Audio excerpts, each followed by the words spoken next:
હા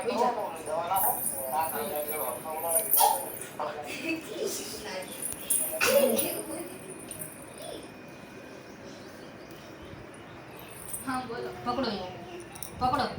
કેમ પકડાય? આમ ઉપર હું ઉર્વી હું જીગુ વિડિયો ઉતારી રહી કુસુમ. હું ઉર્વી હું જીગુ વિડિયો ઉતારી રહી કુસુમ એટલે.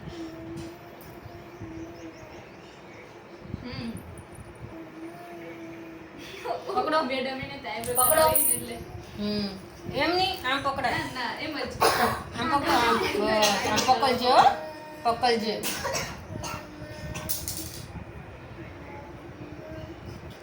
એ હા હા હા એ હા બસ. લે હરખું પકડો. પકડો. હા અહીંયા પકડો. અહીંયા બીજા માણસો ના પડાઈ દેતા અહીંયા પકડો. ગુના થઈ જશે બધા.